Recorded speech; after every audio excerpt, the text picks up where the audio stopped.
The electoral body IEBC has been left paralyzed after 3 commissioners resigned, leaving it incapable of conducting any business.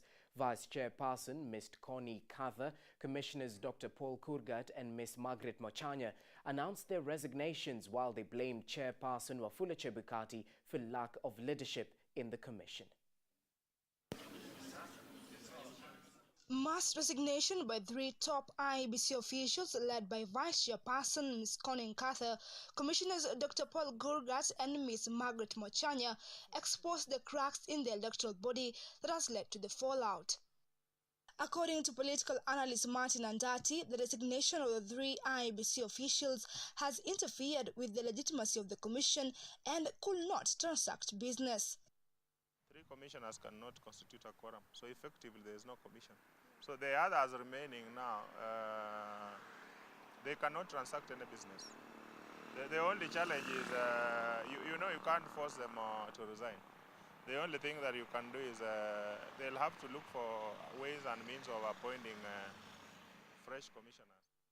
The IEBC Act states the quorum for the commission to conduct business is 5 commissioners, and an amendment to the law last year to reduce it to 3 was last week quashed by the High Court for being unconstitutional.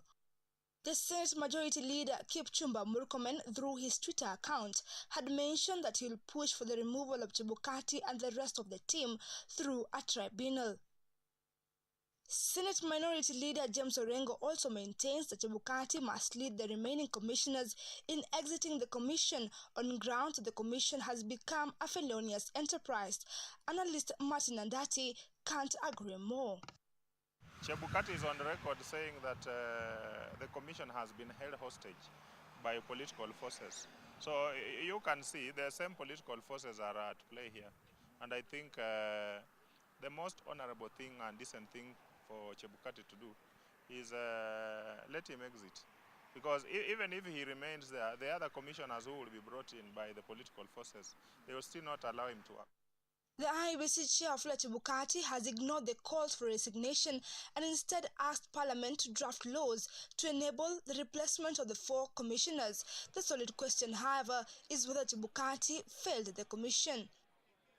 Unless and until we address the systemic issues and we also address the legal and constitutional challenges, whoever we bring in will still fail.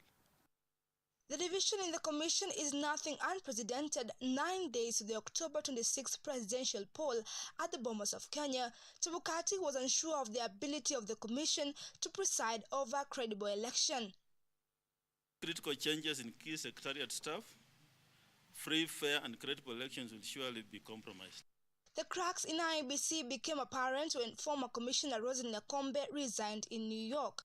The 3 months compulsory leave given to IEBC CEO Ezra Chiloba aggravated the situation even further, and the commission could not hold together. The Wafula Chebukati-led commission has not learnt the art of harmonious working relationship between commissioners and the secretariat, tender wars being at the heart of it. The commission is supposed to provide policy and oversight. Then the secretariat is supposed to do day-to-day running. But you know, there are normally those staff was especially emanating from issues of tender because of vested interest from both the commissioners and the secretariat. That's where the problems are. With the unending rows and intrigues, is it about time we disband the current electoral body and have a new commission in place? We must try as much as possible to bring in a commission which is non-partisan. But the question is, who are these Kenyans who are non-partisan? They are not there. So whichever way you look at it, you will still bring in people who will have some political allegiance.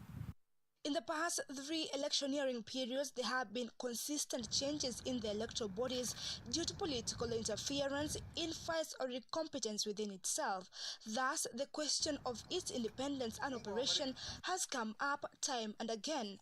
Will the Chebukati-led commission survive the inevitable, judging from a norm that has refused to end for 15 years? Irene Mwangi.